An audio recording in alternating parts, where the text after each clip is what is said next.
आज गुरुवार दिनांक 4 फेब्रुवारी 2021 झूमच्या माध्यमातून होणाऱ्या महायोगधामच्या अनुभव कथनाच्या सत्रात आपल्या सर्वांचे हार्दिक स्वागत. सद्गुरु सर, भाभीजी यांच्या चरणी आत्मवंदन, अनिताताई यांच्याही चरणी आत्मवंदन. अनिताताईंना विनंती करते की पुढील सत्रास सुरुवात करावी. नमस्कार. आज झूमच्या या सत्रामध्ये सहभागी झालेल्या सर्व साधकांचं आणि इतरही सर्व नवीनांचं स्वागत. सर्वांना आत्मवंदन, सरांना आत्मवंदन, भाभीजींना आत्मवंदन.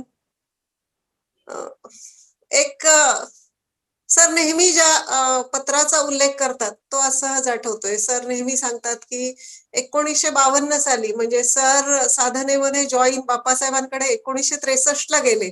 सर आज 4 फेब्रुवारी तारीख आहे. 4 फेब्रुवारी 1963 ला सर बाप्पासाहेबांकडे गेले आणि साधना त्यांना त्या दिवशी मिळाली, म्हणजे 4 फेब्रुवारीला. त्या पत्राचा उल्लेख मला आज करावासा वाटतोय. मोदीजी महाराज म्हणजे या आपल्या परंपरेमधले सर्वात पहिले सिद्ध पुरुष जे होते, श्री हरिगोविंद मोदी असं त्यांचं नाव होतं. इंदोरला ते राहत असत.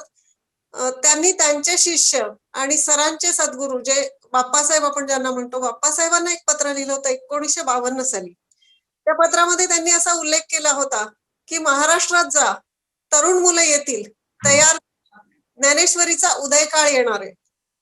याचाच अर्थ ज्यावेळी सर कदाचित 7 वर्षाचे 8 वर्षाचे असतील, सर आणि त्यांचे गुरुबंधू चंद्रशेखर गाडगीळ आणि रामकुमार राठोड हे तिघही साधारण 7-8 वर्षाचे असतील, त्यावेळी मोदीजी महाराजांना ते त्यांच्या सॅटेलाइट वरती दिसत होते. आणि सर ज्यावेळी गेले, म्हणजे सरांना ज्यावेळी साधना मिळाली त्याच्यानंतर 2 वर्षांनी बाप्पासाहेबांनी ते पत्र मोदीजी महाराजांनी लिहिलेलं त्यांना दाखवलं. मला ह्या संदर्भात असं सांगावं असं वाटतं की आपण आपल्याला ज्या गोष्टी सहज वाटतात की ह्याच्या ओळखीतनं आपण इकडे आलो, महायोगधामची माहिती कळाली, मग आपल्याला साधना मिळाली, ह्या सगळ्या गोष्टी पूर्व नियोजित असतात. त्या विश्वनियंत्याच्या सॅटेलाइट वरती तुम्ही दिसत असता आणि कोणाला कुठल्या माध्यमातून कसं आणायचं हे तो ठरवत असतो. गदी माडगुळकरांच्या एका गीताच्या फार 4 ओळी फार सुंदर आहेत. सुधीर फडकेंनी ते गीत गायलेलं आहे.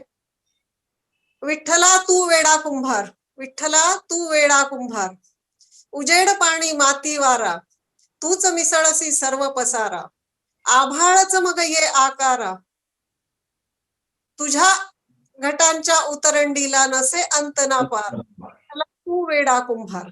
ही सगळी घटांची उतरंड जी त्याने रचलेली आहे आणि कुणाला काय करायचं, आता ह्या गीतामधल्या पुढच्या 4 ओळी नाही सांगत, आपल्याला वेळेचं थोडं बंधन आहे. हे सगळं तो ठरवत असतो आणि त्या दृष्टीने आपण पाहायचं असतं. म्हणजे विशेषतः जे नवीन साधक येतात, जॉईन होतात, नवीन लोक जे येतात आणि आपण सहज आलो असं जे वाटतं, जो भाव असतो तो तसा प्रत्यक्षामध्ये नसतो. आणि त्यासाठी आपण हे भान नेहमीच ठेवायला हवं. साधकांनीही ठेवायला हवं की अनेक जन्मांच्या पुण्याईनंतर आपल्याला इथे येण्याचा योग आलेला आहे आणि ही योगशक्ती आपल्याला मिळालेली आहे. आज सुरुवातीला आपल्याला अनुभव कथन करण्यासाठी आपल्या ह्याच्यामध्ये येणारे जे आपली होस्ट आहे शीतल सारडा, तिचा मुलगा पार्थ प्रेमकुमार सारडा. पार्थ हा सध्या पुण्यामध्ये दिल्ली पब्लिक स्कूलला 8वी मध्ये शिकतो. तुम्हाला सगळ्यांना आश्चर्य आणि आनंद वाटेल की गणित हा त्याचा अत्यंत आवडता विषय आहे. सगळ्या खेळांमध्ये त्याला गती आहे, पण त्याचा विशेष आवडता खेळ आहे चेस, बुद्धिबळ ज्याला आपण म्हणू. बुद्धिबळामध्ये गेली 2 वर्ष सतत तो शाळेतही सगळ्या कॉम्पिटिशन मध्ये विजेता ठरलेला आहे आणि ते जिथे राहतात त्या मगरमध्ये गेली 2 वर्ष तो चेस कॉम्पिटिशन मध्ये पहिल्या नंबरनी जिंकत आहे. आज आपल्याला सुरुवातीला अनुभव कथन करेल पार्थ. मी शीतलला विनंती करते की पार्थला लाईनवर घ्यावं. पार्थ, तुझे अनुभव कथन सुरू कर. थैंक यू ताई फॉर माय इंट्रोडक्शन. सर और ताई को प्रणाम. बाकी सभी साधकों को मेरा आत्मवंदन. Today I am going to share some of my experiences of sadhana. This summer I used to see my mom sit for meditation and also editing these Thursday sessions. We too heard some of these sessions, including the ones of Swaraj and Varad. So I was curious about this. I asked mom if I could also try sadhana, and she told that she will ask Sir. She did the same, and Sir gave the permission for me to sit for sadhana.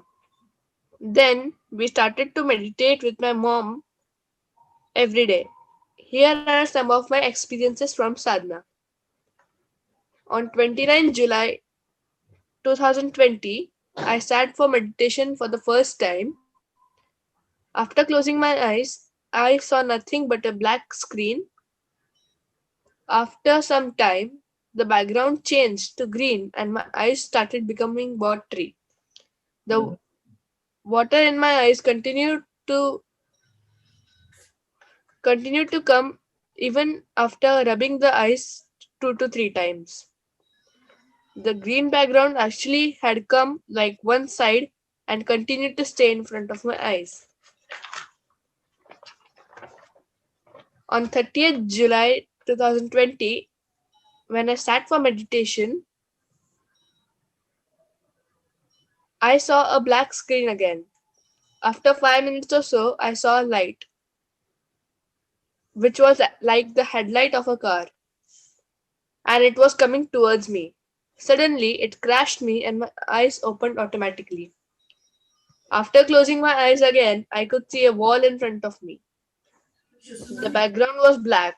In the middle of the wall, there was a hole, and through the hole, a light ray was coming.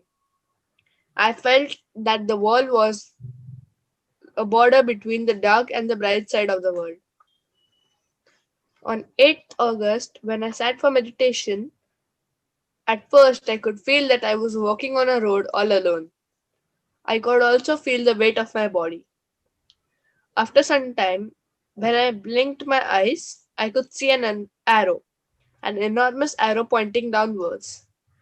It was coming from high sky with great speed. It was very heavy. Suddenly, it entered an ocean. The force of the arrow splashed a lot of water towards the side. This force also opened my eyes. On 13th August, when I sat for meditation with my mom, I could see nothing except a black screen.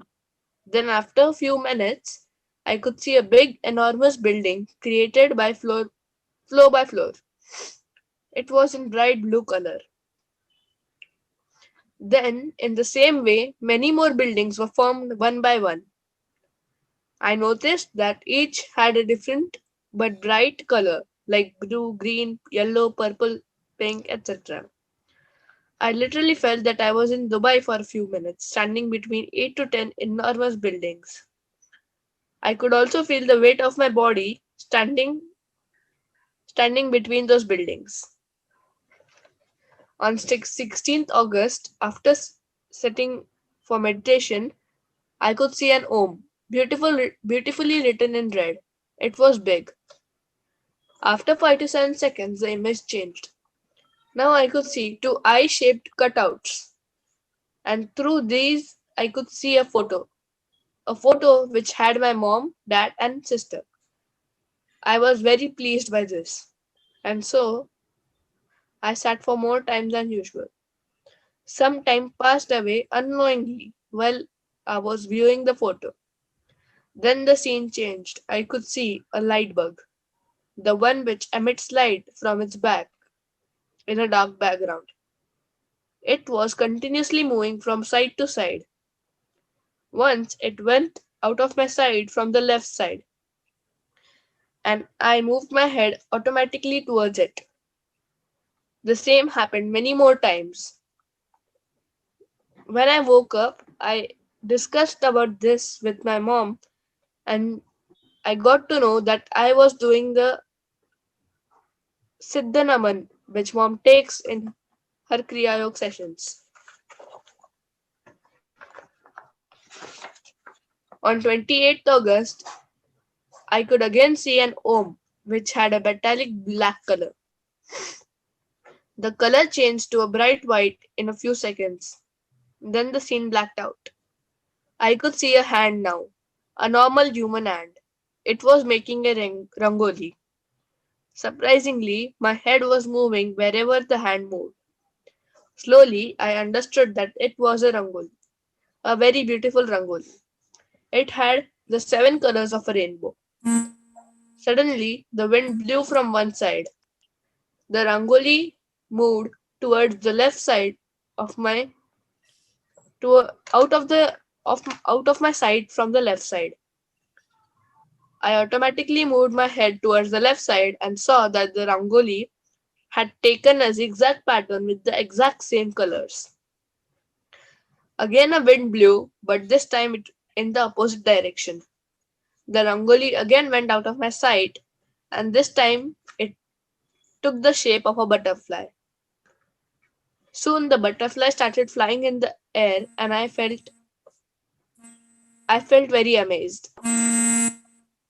Another day when I sat for meditation, I saw the Om again.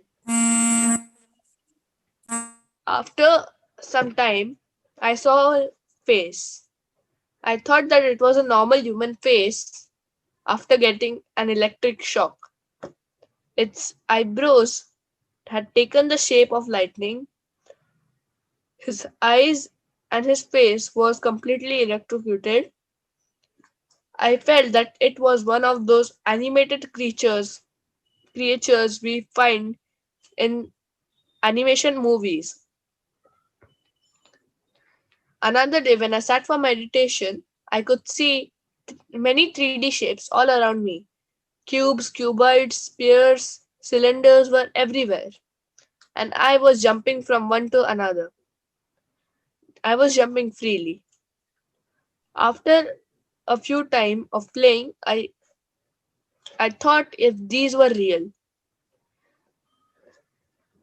To test if these were real, I decided to jump from one towards the ground. I jumped and hurt my nose. After waking up, I could feel the spot where I where on my nose where I got hurt, but it didn't hurt. It just gave a mark. I sit for sadhana even though these days, because of the school and everything, I don't get to sit after lunch. So I sit for sadhana before sleeping in the night, and Uh, I'm very grateful that I'm getting the opportunity to experience these splendid anubhavs from sadhana. Thank you. Wow. Good. Very good. अतिशय मोजक्या शब्दांमध्ये पार्थने त्याला आलेले अनुभव नेमकेपणाने सांगितलेले आहेत. पार्थ खूप सुंदर, खूप छान, आणि असेच अनुभव घेत राहा, अशी साधनाही करत राहा. यानंतर अनुभव कथन करण्यासाठी येणार आहे नांदेड वरून सारिका विजय जोशी. 14 सप्टेंबर 2000 ला तिला साधना मिळालेली आहे. MA BEd तिने केलेलं आहे मराठीमध्ये आणि संगीतामध्ये. याशिवाय संगीत अलंकार ही पदवी तिने मिळवलेली आहे. नांदेडच्या पोद्दार इंटरनॅशनल स्कूलमध्ये ती सध्या म्युझिक टीचर म्हणून काम करते. शिवाय काही प्रायव्हेट म्युझिक ट्युशन्स क्लासेसही ती घेते. अगदी सुरुवातीच्या काळातली सारिका मला आठवतीये, ज्यावेळी परभणीला बोरीकर काकांच्या घरी आम्ही नवरात्रीच्या शिबिरासाठी थांबलो होतो आणि त्यावेळी सारिका तिथे राहिलेली होती. तिच्यासाठी तो अतिशय कठीण काळ होता, त्याबद्दल ती बोलेलच. पण त्यावेळची सारिका आणि आताची सारिका ह्याच्यामध्ये जो साधनेतून, सरांच्या मार्गदर्शनातून, सरांच्या कृपादृष्टीने, सरांच्या सामर्थ्याने होणारा जो बदल आहे तो फार मोठा आहे. साधकामध्ये बदल कसा घडतो ह्याचं उत्तम उदाहरण म्हणजे सारिका. आणि कसं जीवन सावरलं जातं हे सारिकाच्या बोलण्यामधून तुम्हाला लक्षात येईलच. एवढंच मला म्हणावं असं वाटतं की अतिशय सुंदर गाते सारिका. फार थोड्या जणांच्या गळ्यामध्ये हा दैवी सूर ईश्वर देतो. आणि नेहमी सर असं सांगतात की संगीत हे ईश्वराला आळवण्याचं, त्याच्या जवळ जाण्याचं, प्रेमभक्ती वाढवण्याचं एक अतिशय सुंदर माध्यम म्हणजे संगीत आहे. आणि सारिकाला ही देणगी मिळालेली आहे.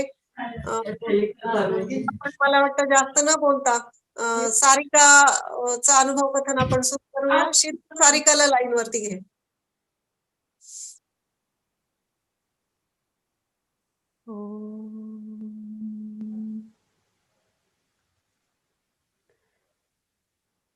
श्री ज्ञानेश्वर माऊली आणि सद्गुरू सरांना आत्मवंदन. श्री गुरु सौ अनिताताई, भाभीजी, सौ कीर्तीताई आणि सर्व साधक बंधू भगिनींना आत्मवंदन करून मी माझे भाव इथे प्रगट करण्याचा प्रयत्न करते.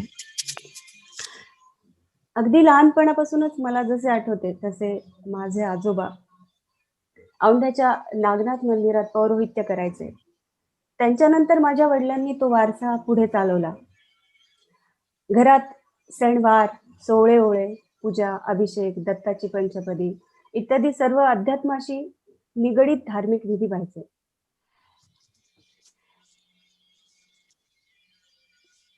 कळत नकळत माझी जुळल्या गेली आणि भगवंताविषयीची तळमळ, जवळीकता माझ्या मनात रुजत गेली. त्या बालमनाच्या माहितीनुसार जगात देव असतो, तो चांगलं कर्म करणाऱ्याला चांगलं फळ देतो, वाईट कर्म करणाऱ्याला वाईट फळ देतो. पण आपण जर त्याला अत्यंत मनातून हाक मारली तर तो नक्की ऐकतो आणि आपल्याला मदत करण्यास धावून येतो. एवढाच काय तो निरागस भाव त्यावेळी माझ्या बालमनात होता. पण देव कुठे असतो, देवापर्यंतही आपल्याला जाता येतं. त्यासाठी योग मार्ग असतो. कर्ममार्गापासून भक्ती मार्गापर्यंतच्या, समाधी अवस्थेपर्यंतच्या अनेक पायऱ्या असतात आणि ह्या मार्गात आत्मानंद, आत्मसुख आणि शुद्धता असते. हे सर्व मला आपल्या महायोग धाम मध्ये आल्यानंतरच कळलं.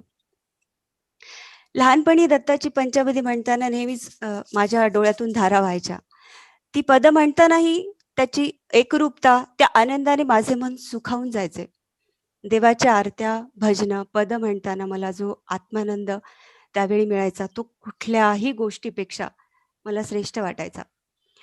इतर कुठलंही कर्मकांड करून मिळणाऱ्या आनंदापेक्षा या गाण्यातून केलेली सेवा मला त्यावेळी भक्ती वाटायची. माझी आई खूप छान आणि भावपूर्ण गाते. कदाचित तिच्याकडूनच मला ही गाण्याची आवड लहानपणीच लागली. माझ्या माहेरी आजपर्यंत एकत्र कुटुंब पद्धती नांदते, त्यामुळे सख्ख चुलत हा भेदभाव कुठेच नव्हता. जे माझ्या त्या भावंडांना असायचं तेच आम्हाला सगळ्यांना. घरची परिस्थिती ही मध्यम वर्गातलीच होती, परंतु कुठल्याच गोष्टीचा बडेजाव नव्हता. प्रत्येक पाहुण्यांचं स्वागत हे जेवू घातल्याशिवाय होतच नसायचं. स्वतःला कोणताही आणि कितीही त्रास झाला तरी दारी आलेल्या प्रत्येक गरजूला मदत करण्याचा हा पायंडा माझ्या वडिलांचा होता. एवढं सगळं सांगायचा हेतू हा की एवढे सगळे परोपकाराचे, अध्यात्माचे संस्कार आई वडिलांनी दिले तरीही आयुष्यात एक रितपण त्यावेळी जाणवायचं. कळत नव्हतं काय कुठे कमी आहे, पण ते रितपण काय होतं हे लवकरच मला कळलं. 11वी-12वीला मी माझ्या मामांकडे परभणीला शिकायला म्हणून होते.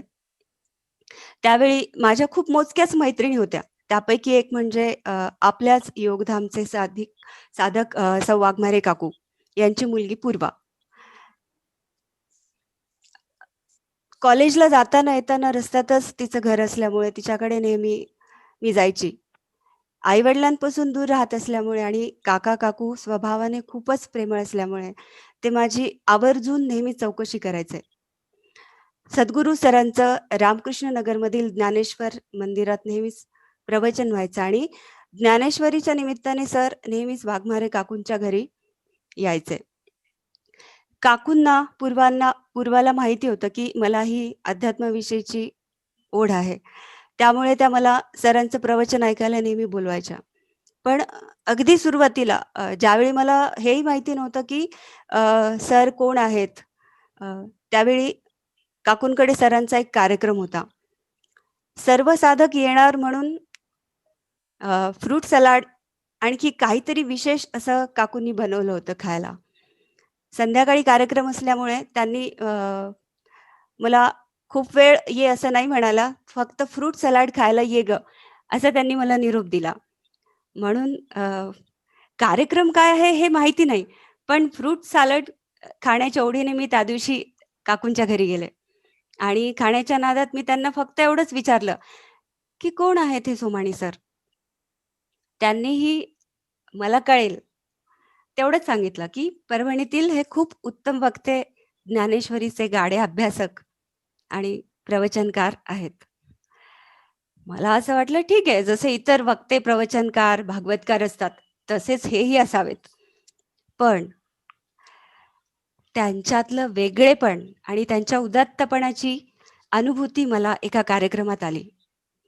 परभणीच्या नटराज रंगमंदिरातील एका सत्कार समारंभात प्रमुख पाहुणे म्हणून सरांना पाचारण करण्यात आलेलं होतं. त्या दिवशी सरांचं मार्गदर्शन देखील होतं. वाघमारे काकूंकडे पाहिलेल्या सोमाणी सरांना आज मला प्रत्यक्ष ऐकण्याची संधी मिळणार म्हणून मी खूप खुश होते आणि पूर्ण कार्यक्रम होईस्तोवर मी तिथे थांबले. आणि माझ्या भाग्यातील सरांचे पहिले ज्ञानेश्वरी बद्दलचे विचार मी त्या दिवशी ऐकले आणि ऐकतच राहिले. अत्यंत भारावून गेले. अगदी साध्या वेशातील सर आपल्या ओघवत्या वाणीत ज्ञानेश्वरीचे गहन विचार अतिशय प्रभावीपणे मांडत होते. सरांच्या त्या दिवशीच्या बोलण्यामुळे सरांबद्दलची माझी ओढ ही वाढतच होती आणि वाटत होतं की सरांकडच्या ज्ञानेश्वरीच्या ज्ञान भांडाराचं आकलन आपणही करून घ्यावं. त्यानंतर काकूंकडे मी नेहमी जायला लागले. त्यांच्याकडे सरांच्या कॅसेट्स नेहमी वाजवल्या जायच्या. मी पूर्वासोबत बऱ्याचदा कॅसेट्स ऐकायचे. त्यावेळी कॅसेट्स होत्या, सीडीज आत्ता आल्यात. बऱ्याचदा मी त्या दोघींना दुपारी पण साधना करताना पाहिलं आणि साधनेत अनेक क्रिया होताना मी पाहिलं. अशा क्रिया यापूर्वी मी कधीच न पाहिल्यामुळे मला हे जाणून घेण्याची उत्सुकता होती, की या का होतात क्रिया? त्यांना विचारल्यानंतर माझ्या जाणीवेनुसार मला कळेल अशा भाषेत त्या म्हणाल्या, अशा विविध क्रिया कुंडलिनी शक्ती जागृत झाल्यानंतर आपोआप होत असतात. त्यामुळे स्मरणशक्ती वाढते, शारीरिक व्याधी राहत नाही, एकाग्रता, सकारात्मकता आणि बरंच काही साध्य होतं. आणि हे दीक्षा देणारे गुरुवर्य दुसरे तिसरे कोणी नसून सोमाणी साहेब, सोमाणी सरच आहेत, हे मला त्या दिवशी कळलं.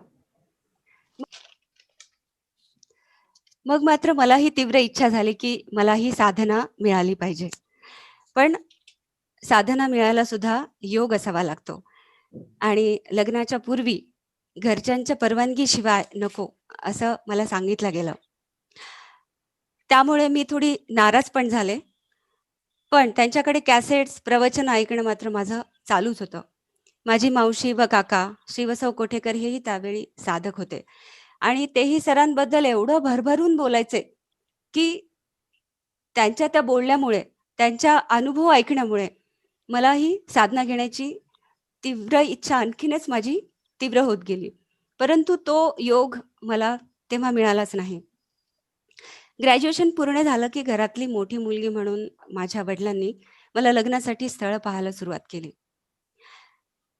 पण आत्ताच नको, मला पुढे गाणं शिकायचं आहे म्हणून मी बाबांजवळ रुसून बसले आणि लग्न झाल्यावर मला गाणं काही शिकता येणार नाही असंही मला त्यावेळी वाटायचं. म्हणून मी बाबांना म्हणत होते की मला आत्ताच नाही लग्न करायचं. पण बाबांचं म्हणणं की ठीक आहे, आत्ता लगेचच लग्न होणार नाही, काही स्थळं आपल्याला बघायची आहेत, ते बघेपर्यंत 1-2 वर्ष निघून जातील आणि तुझ्यासाठी संगीतातलाच मुलगा मी बघेन, अशी एक समजूत मला माझ्या बाबांनी घातली आणि मी लग्नाला तयार झाले.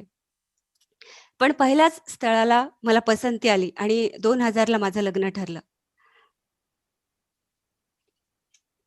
माझ्या इच्छेनुसार बाबांनी माझ्यासाठी संगीतातलाच मुलगा पाहिला होता. सरांनी माझ्या लग्नाला यावे अशी माझी फार तीव्र इच्छा होती. माझ्या केवळ एका सांगण्यावर सर काही साधकांसोबत औंढ्याला माझ्या लग्नाला आले. माझा तर विश्वासच बसत नव्हता की मी साधक नसताना अगदी पुसटशी सरांची ओळख माझी होती, तरीही सर माझ्या लग्नाला आले आणि कुठलीही विशेष सेवा न घेता सगळ्यांसोबत खाली जेवायला बसले आणि मला भेटून परभणीला वापस गेले. योगायोग कसे असतात बघा ना, कदाचित माझी आणि सरांची भेट यानंतर कधी झालीही नसती. पण माऊलींना मला या योगात आणायचं होतं. आणि इकडे येण्याचं नियोजन हे माऊलींनी आधीपासूनच करून ठेवलं असेल कदाचित.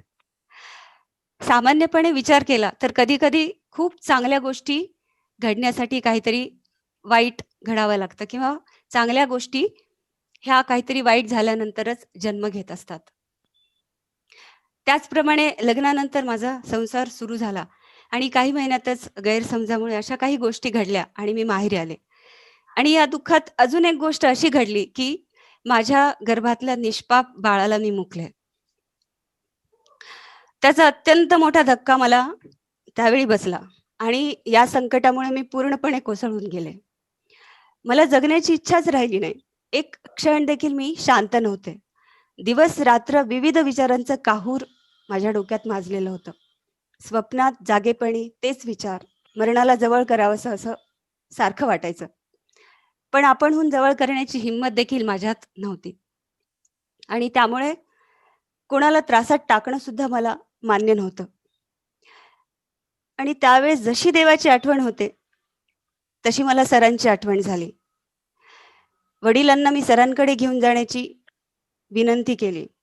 त्यांनी दुसरे दिवशी पहाटेच मला परभणीला नेलं. सरांनी मला बोरीकर काकांकडे थांबायला सांगितलं. सरांच्या एका आदेशावरून बोरीकर काका व मयुरा मावशीने मला महिनाभर आपल्या घरी ठेवून घेतलं आणि स्वतःची मुलगी मंजू हिच्यापेक्षा जास्त मला प्रेम दिलं. मला सावरण्यात त्या प्रेमळ कुटुंबाचा खूप मोठा पुण्याचा वाटा होता. सर अगदी रोज मला भेटायला यायचे. माझी विचारपूस करून माझी मनस्थिती कशी आहे हे बघायचे. त्यांनी माझ्या अस्वस्थ चंचल मनाला शांत केले. गुरु आशीर्वाद दिला आणि माझ्या डोक्यावर हात ठेवून माझं मन त्यांनी स्थिर केलं. काही सेकंदात माणसामध्ये एवढा फरक पडू शकतो यावर खरंच विश्वास नाही बसत.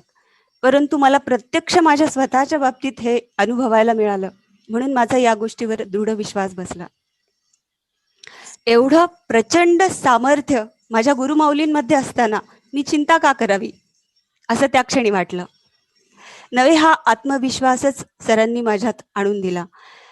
माझी मनस्थिती पाहून 15/9/2000 रोजी त्यांनी रात्री 9:26 मला साधना दिली आणि त्यानंतर माझ्या जीवनात ज्ञानाचा प्रकाश अनुभवण्याची संधीच सरांनी मला उपलब्ध करून दिली.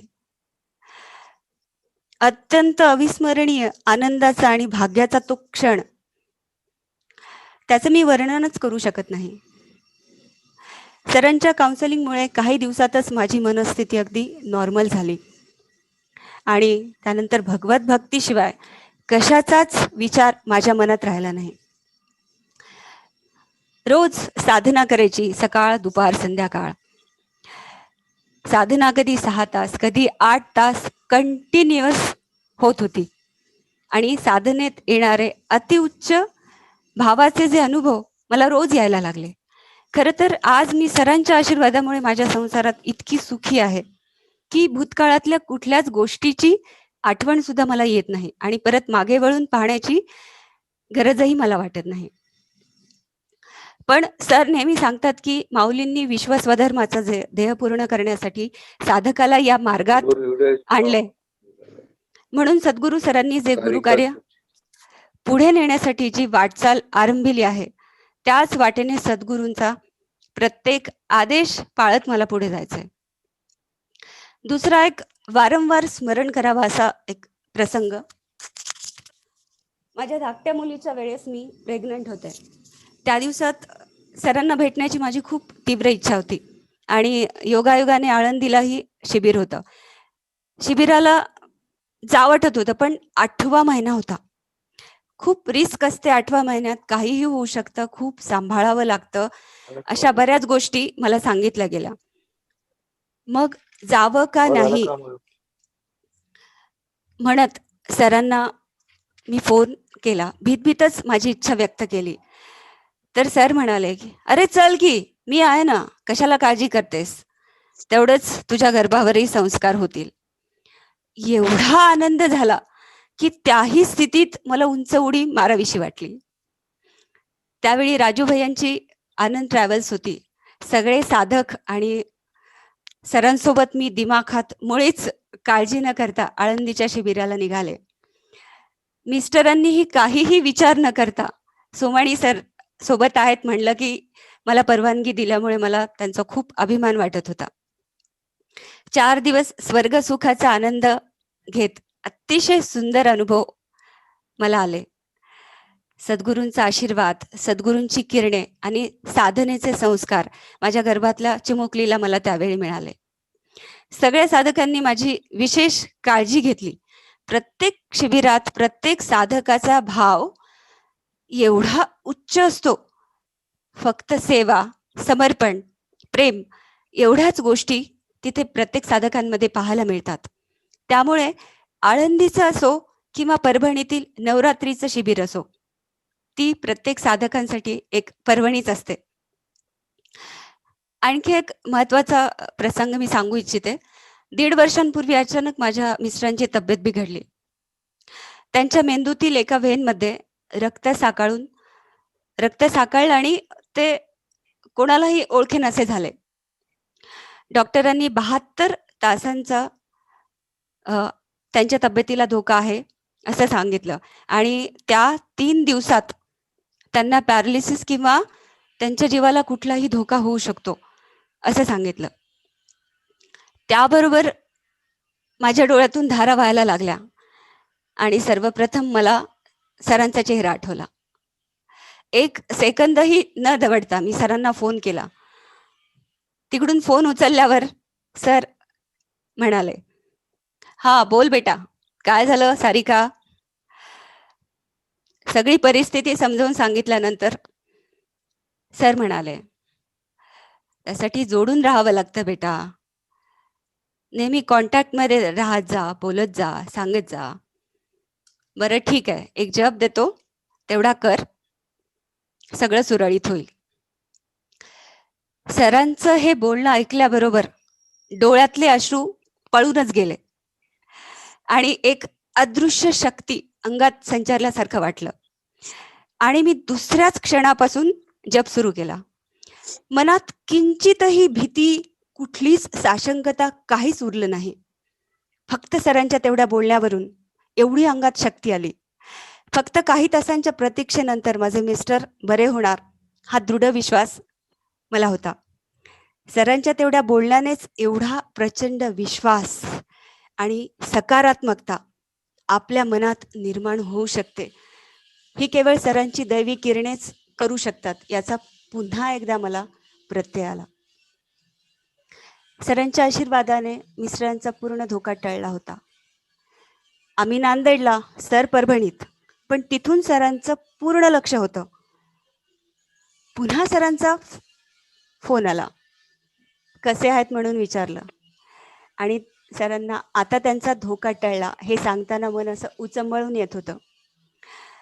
म्हणजे फक्त साधकच नाही, फक्त आपले योगधामचे साधकच नाही, तर साधकांचा संसार, त्यांचं कुटुंब, त्यांची संपूर्ण जबाबदारीच सद्गुरू घेत असतात. त्यांचं वज्र कवच त्या साधकाभोवती सतत असतं. सद्गुरूंचं एवढं प्रेम आपल्याला मिळतं, हे भाग्य मिळण्यासाठी खरंच त्या भगवतीची कृपा ही असावी लागते. गुरुपासोनी शिक्षा ग्रहण, त्या शिष्यासी दुसरा जन्म, अशी नाथ भागवतात एक सुंदर ओवी आहे. आणि आपल्या या योगात कुंडलिनी जागरण हीच खरी गुरूंची दीक्षा आहे. सद्गुरूंच्या आशीर्वादाने हा योग मिळणे म्हणजे मागील कित्येक जन्मांची आपली आणि आपल्या आईवडिलांची पुण्याई आणि या जन्माचे सार्थक होय. आज जीवनात प्रत्येक जण निराशेच्या गर्तेत आहे. कुठलं ना कुठलं दुःख प्रत्येक किंवा समस्या प्रत्येकाला भेडसावत आहे आणि या निराशेतून बाहेर येण्यासाठी प्रत्येक जण आपले शरीर, पैसा, वेळ या तिन्ही गोष्टींचा विचार न करता चुकीच्या मार्गाने उपयोग करून घेत आहेत. आपले महायोगधाम हा एक असा खजिना आहे की इथे फक्त जीवनातील प्रत्येक ताण आणि निराशा कमी करण्यासाठीच नव्हे, तर ईश्वराने आपल्याला या जगात एक विशिष्ट, उदात्त आणि मंगलमय असे कार्य करण्यासाठी पाठवलेलं आहे याची जाणीव करून देऊन स्वतःसोबत जगाचाही उद्धार करण्यासाठी श्री सद्गुरूंचे मार्गदर्शन इथं मिळते आणि कृपा प्रत्येक साधकाला लाभते. आणि तेही खूप अवघड गोष्टी जसे की हठयोग, अमाप पैशांचा खर्च इत्यादी न करता सर्व साधकांना साध्य होतील अशा दिव्य प्रयोगांद्वारे. सब धरती कागज करूं, लिखनी सब बन राय, सात समुद्र की मसी करूं, गुरुगुण लिखा न जाय. कबीरदासजी म्हणतात की संपूर्ण पृथ्वीचा कागद, सगळ्या वनांची लेखन आणि 7 समुद्रांची शाई बनवून लिहिले तरी गुरूंचे ऋण लिहिल्या जाऊ शकत नाहीत. खूप महत्वाच्या काही गोष्टी आहेत ज्या सरांनी अप्रत्यक्षपणेच आपल्या अनुकरणातून प्रत्येक साधकांपुढे, समाजापुढे ठेवलेल्या आहेत. जसे की पूर्वीच्या काळी काही संतांप्रमाणे संसाराचा त्याग न करता तो उत्तम प्रकारे करून गुरूंनी दिलेला प्रत्येक दिव्य प्रयोग जाणीवपूर्वक करून माऊलींचे हे विश्व स्वधर्माचे कार्य आज सर नेटाने पुढे नेत आहेत. खरं तर या निर्जीव लेखणीने दिव्यत्वाची प्रचिती देणाऱ्या माझ्या सद्गुरूंची महत्ता, त्यांचं सामर्थ्य आणि दिव्यत्व मी कागदावर उतरवूच शकत नाही. परंतु माझ्या प्रांजळ मनातील भाव मी नक्कीच त्यांच्यापर्यंत पोहोचू शकेल असं मला वाटतं. खरं तर गुरुकार्यात हातभार लागावा असं मी आजपर्यंत काहीच केलेलं नाहीये. जे काही होतं ते फक्त माझ्या स्वतःच्या हितासाठीच होतं. म्हणून मला असं वाटतं की मी त्यांची शिष्या, साधिका म्हणवण्यास अजिबात पात्र नाहीये. परंतु श्री गुरु अनिताताईंनी सांगितल्याप्रमाणे सरांनी दिलेला प्रत्येक प्रयोग, सांगितलेली प्रत्येक गोष्ट यापुढे जाणीवपूर्वक उचलून धरण्याचा आणि अनुभवांच्या माध्यमातून माझ्या सद्गुरूंना जाणण्याचा मी नक्कीच प्रयत्न करेन. जेव्हा जेव्हा सरांना फोन करते तेव्हा माझं लक्ष आहे बरं का, छान जुळव प्रत्येक गोष्ट, तू लाडकी आहेस माझी, असं जेव्हा ते अत्यंत प्रेम भावाने सांगतात तेव्हा कृतकृत्य झाल्यासारखं वाटतं. आणि गोकुळातल्या राधा आणि गवळणींना जसं वाटतं की कृष्ण फक्त आपलंच आहे, तसंच सर फक्त आपलेच आहेत असं मनाला आतून कुठून तरी वाटत असतं.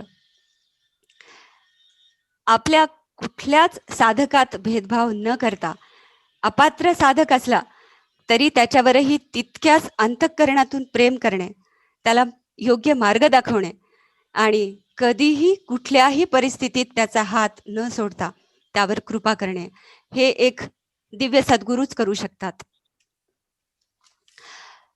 सरांचे ज्ञानेश्वरीचे अगाध ज्ञान, त्यांच्या प्रवचनाच्या फक्त सीडीज ऐकून मिळवण्याचा प्रयत्न जरी केला तरी एक जन्म पुरणार नाही. एखाद्या दिवशी मनात असा प्रश्न पडतो, असं वाटतं की आपल्याला पडलेला हा प्रश्न सुटणारच नाही, या प्रश्नाचं उत्तर आपल्याला कधीच मिळणार नाही.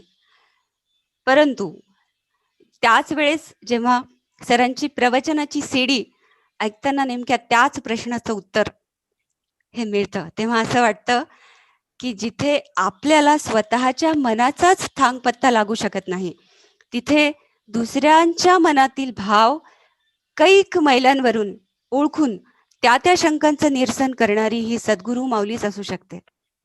त्यांची दिव्य किरणेच असे चमत्कार करू शकतात. सरांनी आज मला अशा वळणावर आणून ठेवलंय जिथे आता यापुढे कितीही मोठं संकट आलं तरी त्याला तोंड देण्याचं आत्मबळ आणि शक्ती त्यांनी माझ्यात निर्माण करून ठेवली आहे. सद्गुरू सर हे फक्त आध्यात्मिक विभूतीच नाही आहेत, तर अनेक कलांमध्येही ते आज पारंगत आहेत. त्यांना संगीताची खूप आवड आहे. जितकं श्रेष्ठत्व त्यांच्या कवितांमधून, विविध लिखाणामधून दिसून येतं, तितकंच अप्रतिम ते बासरी, हार्मोनियम, तबला इत्यादी अनेक वाद्य वाजवतात आणि सुंदर गातातही. माझी पार्श्वभूमी संगीतातली असल्यामुळे माझ्या गाण्याचा उपयोग फक्त व्यवहारातच नाही तर अध्यात्मात सुद्धा कसा करता येईल याचं अगदी सूक्ष्म मार्गदर्शन सरांनी मला केलंय. आणि ते केल्यामुळे माझ्या व माझ्या मुलींच्या गाण्यातही त्याचा आम्हाला खूप फायदा झाला. संगीत हा ईश्वराजवळ जाण्याचा सगळ्यात जवळचा मार्ग आहे असं म्हटलं जातं. म्हणून सरही नेहमी मला सांगतात की अरे तुझ्याकडे तर केवढी मोठी गोष्ट आहे, तू रियाज करतेस, तू गातेस, तर या मार्गाने तू तर फार लवकर त्या ईश्वराजवळ पोहोचू शकतेस. पण जेव्हा तू रियाज करतेस, जेव्हा गातेस, त्यावेळेला टेक्निकली ते न करता मी हा रियाज मला त्या श्रीकृष्णाला ऐकवायचंय आणि ते ऐकून त्याला रिझवायचंय. मी त्याची राधा आहे आणि माझं गाणं मी त्याला अर्पण करतेय. हा भाव ठेवून जर तू रियाज केलास, जर गाणं म्हणलंस, तर खूप पुढे जाशील व्यवहारातही आणि अध्यात्मातही, आणि तुझ्या गाण्यातही प्रभाव पडेल. आणि हे सगळं सरांचं मार्गदर्शन त्याप्रमाणेच मी माझे प्रयोग जुळवत आहे. हा प्रयोग जेव्हा जुळतो ना, तेव्हा खरंच एक असीम शांतता मनाला लाभते आणि रियाज थांबवावाच वाटत नाही. मनाला आत्मानंद मिळतो. याशिवाय जेव्हा जेव्हा मी रियाजाशिवाय, गाण्याशिवाय जेव्हा जेव्हा मी इतर कामे करते, उदाहरणार्थ स्वयंपाक असो, तर स्वयंपाक करताना जेव्हा रियाज करते तेव्हा पोळ्या खूप छान होतात, भाजी अगदी चविष्ट होते, कारण त्यात रियाजाबरोबरच सरांनी सांगितलेल्या विविध प्रयोगांचाही समावेश असतो. परवानगी घेऊन जेव्हा मी गायला सुरुवात करते त्यावेळी योगाग्नी वाढणे, आवाजात गोडवा येऊन त्याची आस टिकणे, त्याच्यानंतर वरच्या स्केलमध्ये सहजतेने गाता येणे, या सगळ्या गोष्टी गाण्यात माझ्या इम्प्रूव्ह व्हायला लागल्या. त्याबरोबरच प्रयोगातून रियाज केल्यामुळे गाणं कसं इम्प्रूव्ह करावं याचा एक अंदाज यायला लागला. आता फक्त माझ्या या रियाजात, माझ्या गाण्याजात कन्सिस्टन्सी हवी, एवढं मात्र या गोष्टीची मला खरंच जाणीव आहे आणि ती मी नक्की करेन. फक्त व्यावहारिकच नाही तर अधिभौतिक, अधिदैविक अशा सगळ्याच उच्चतम स्तरावर आपले सद्गुरू आपल्या साधकांना मार्गदर्शन करत असतात. आज अनेक पात्र साधकांना त्यांनी गुरुपद दिलेले आहे. त्यापैकीच एक म्हणजे आपली सौ अनिताताई. 2000 साली जेव्हा मी बोरीकर काकांकडे होते, त्याच वेळी नवरात्रीच्या एका शिबिरासाठी अनिताताई पुण्यावरनं परभणीला आली होती. तेव्हाच माझी आणि तिची पहिली भेट. त्यावेळी ती गुरुपदावर नव्हती, पण फक्त साधक असलेली अनिताताई आणि आज महायोगधामचे अध्यक्षपद, त्याच्यानंतर श्री गुरुपद आणि एवढा सगळा महायोगधामचा व्याप सांभाळणारी अनिताताई, यात मला किंचितही फरक वाटत नाही. तेवढीच प्रेमळ आणि आपल्या उत्तुंग व्यक्तिमत्वाने प्रत्येकाला आकर्षून घेणारी आपली अनिताताई. तिला फोन करायचा असेल तर कधीच विचार करावा लागत नाही. केव्हाही कधीही सरांप्रमाणेच कुठल्याही वेळी ती फोन आवर्जून घेते. बिझी असेल तर कॉल बॅक करते. आपल्या जीवनात घडणाऱ्या प्रत्येक गोष्टीबद्दल आपण अनिताताईशी चर्चा करू शकतो. आपल्या प्रत्येक भावनेला महत्त्व देऊन तीही आपल्याला तितक्याच उत्तमपणे मार्गदर्शन करते. गुरुपदाचा आणि तिने आजपर्यंत निस्वार्थपणे केलेल्या गुरुकार्याचा तिच्यात किंचितही अहंकार आज नाहीये. फक्त आध्यात्मिकच नाही तर व्यवहारातल्या प्रत्येक गोष्टीचं नियोजन, त्याचं सखोल ज्ञान, त्याच्याबद्दलची तळमळ, आत्मीयता, मनात असलेला नितांत प्रेमळ भाव, हे तिच्यातले उत्तमोत्तम गुण तिच्याकडे सर्व साधकांना पुन्हा पुन्हा आकर्षित करतात. एवढ्या सगळ्या गुणांनी समृद्ध असूनही एवढं डाऊन टू अर्थ व्यक्तिमत्व हे केवळ एका श्रेष्ठतम शिष्याचं, साधकाचंच असू शकतं. आणि सर सुद्धा ज्या शिष्यांना, ज्या साधकांना ह्या सगळ्या जबाबदाऱ्या देतात त्या सुद्धा अगदी पारखून निरखून, अनिताताईप्रमाणेच गुरुपदावर आरूढ असणाऱ्या आमच्या सौभाभीजी, तेजस्वी चेहरा, प्रेमळ स्वभाव व महायोगधामच्या अन्नपूर्णा. सरांच्या घरी केव्हाही गेलं तरी जेवून पाठवल्याशिवाय त्या कधीच येऊ देत नाहीत. भाभींच्या स्वयंपाकघरासारखं स्वयंपाकघर तर मी आजपर्यंत कुठेच पाहिलं नाही. इतकं व्यवस्थित मांडणी केलेलं, स्वच्छ, प्रसन्न आणि सगळ्या खाण्याच्या पदार्थांनी समृद्ध. तुम्हाला जेव्हा जे पाहिजे ते त्या केव्हाही तयार करून देण्यासाठी तत्पर असतात. एक उत्तम सहचारिणी आणि उत्तम गृहिणी हे दोन्ही बिरुदं त्यांना अगदी चपखल बसतात. आलेल्या प्रत्येकाची त्या आवर्जून चौकशी करणार. मी जेव्हा जेव्हा त्यांना भेटते तेव्हा तेव्हा काहीतरी नवीन गोष्ट त्यांच्याकडून शिकतेच. माझी मोठी मुलगी सावनी, हिला भाभींनी साधना दिली आहे आणि प्रत्येक वेळी माझ्यासोबतच त्या तिचीही आवर्जून चौकशी विचारपूस करत असतात. खरं सांगायचं तर स्त्री सुलभ मनाने मला कीर्तिताईचा पण कधी कधी खूप हेवा वाटतो.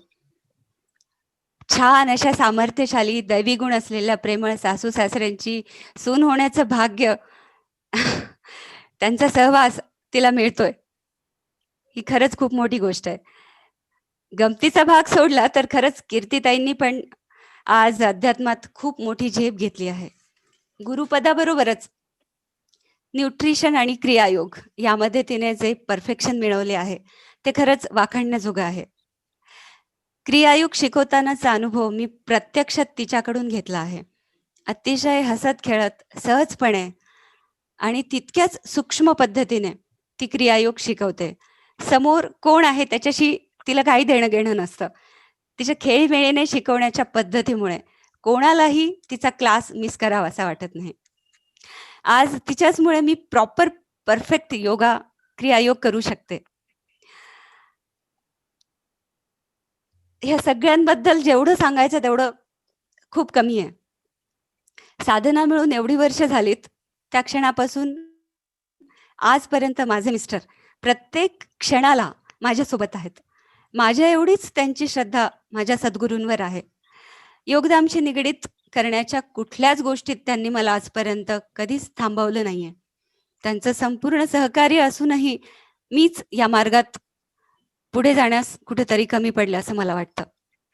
पण यापुढे गुरु कार्यासाठी आवश्यक ती प्रत्येक गोष्ट मी जाणीवपूर्वक आणि डोळसपणे करण्याचा प्रयत्न करेन. माझ्या दोन्हीही मुली साधक आहेत, त्याही गातात. सरांना त्यांचंही खूप कौतुक आहे. गुरुकार्य पुढे नेणारे तरुण साधक आज योगधाम मध्ये असणे खूप गरजेचे आहे. ही सरांची दूरदृष्टी नक्कीच सर्वांना यशाचा मार्ग दाखवेल. आजपर्यंत आलेले काही मोजकेच अनुभव मी तुम्हाला सांगते.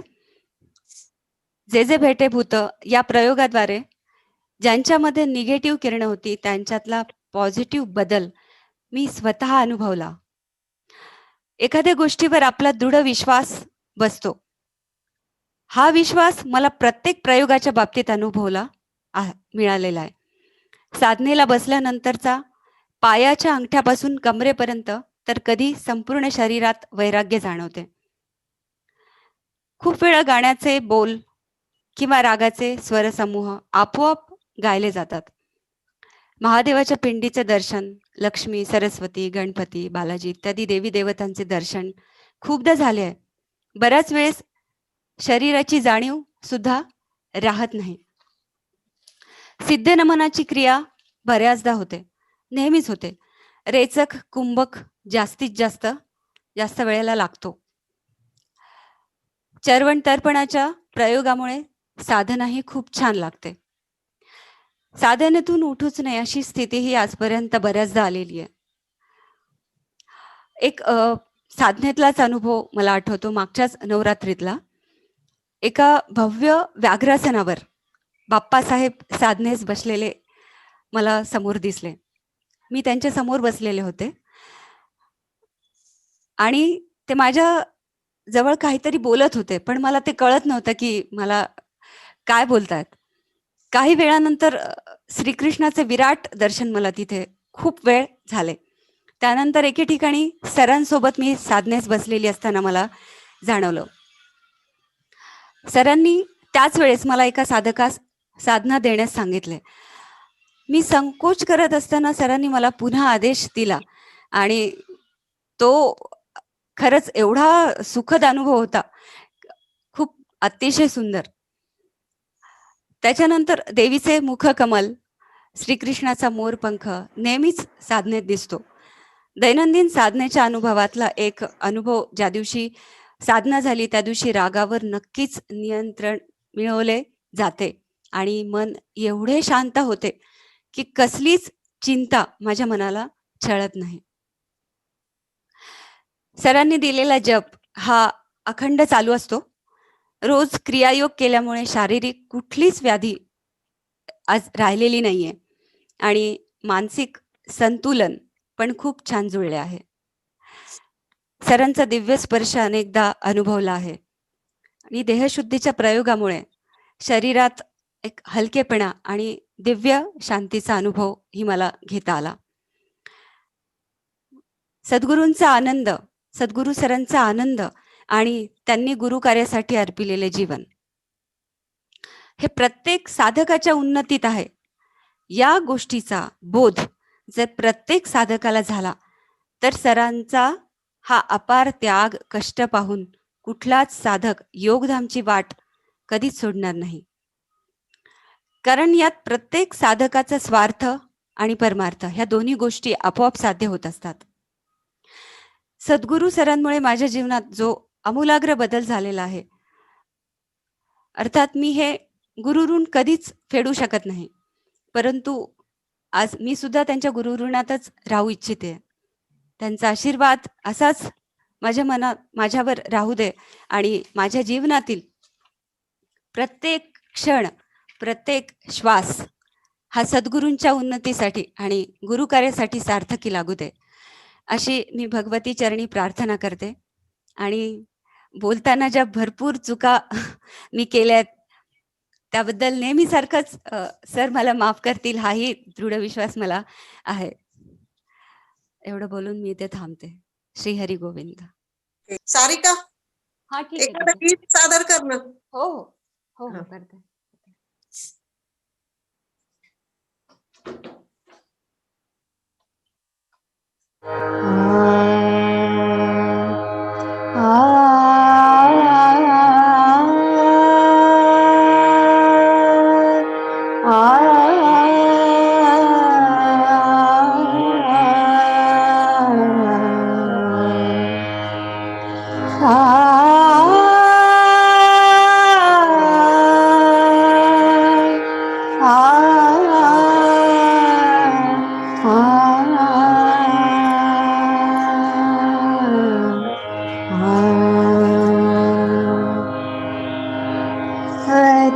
सुलभ दत्त नाम, अति सुलभ दत्त नाम, अति सुलभ दत्त नाम, ना परेगा किमपेदम, ना परेगा किमपेदम, अति सुलभ दत्त नाम, अति सुलभ दत्त नाम.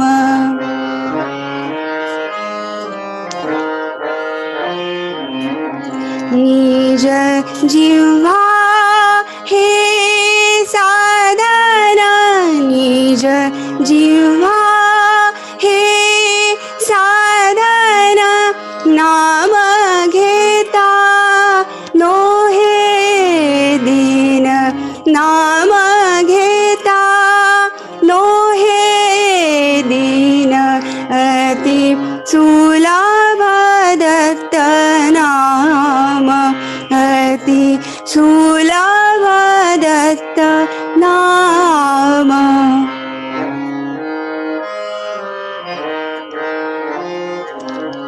दत्त दत्ता उच्चारिता दत्त दत्ता उच्चारिता दत्त भेटे भोळा भक्ता दत्त भेटे भोळा भक्ता दत्त भेटे भोळा भक्ता दत्त भेटे भोळा भक्ता अति सुलभ दत्त नाम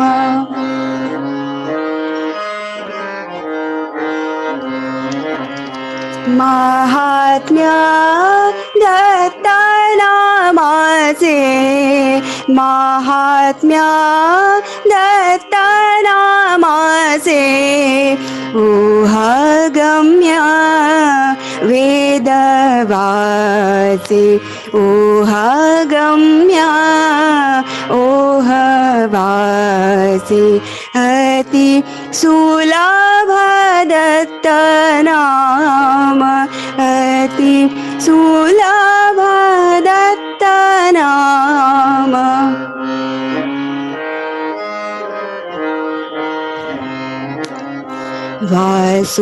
वासुदेव भाणे दत्त वासुदेव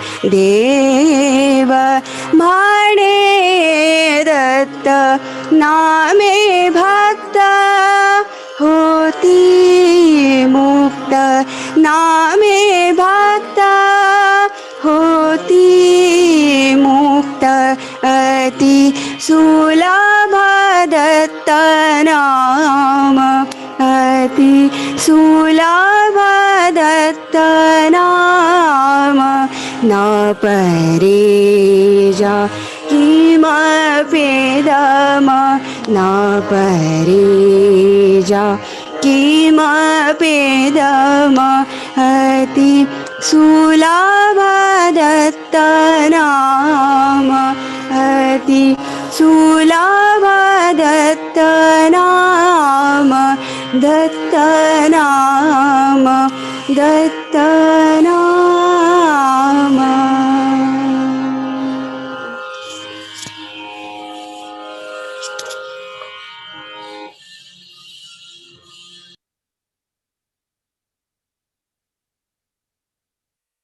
सर बोलतायत. ताई सर सर बोलतायत. विचारते, तुम्हाला सांगते. सारिकाचं मनापासून अतिशय सुंदर भाव तिचे सांगण्यामधले होते आणि एक यथार्थ चित्रण तिने सरांचं आणि ह्या साधनेमध्ये आल्यानंतर काय काय अनुभव तिला आले, कसे कसे ती घडत गेली, ह्याचं एक अतिशय सुंदर चित्रण तिने केलं. आणि नंतर गीत, असा एक संस्मरणीय आजचा अनुभव कथनाचा कार्यक्रम सारिका तू आम्हाला सगळ्यांना दिलास, त्याबद्दल धन्यवाद. आणि आज आता शीतल सरांच्या परवानगीने आजचं सत्र संपल्याचं जाहीर करायला काही हरकत नाही असं वाटतंय. सर मीटिंग एंड करावी. सद्गुरू सरांच्या परवानगीने आजची मीटिंग एंड करते. सर्वांना आत्मवंदन. धन्यवाद. सर्वांना आत्मवंदन. धन्यवाद.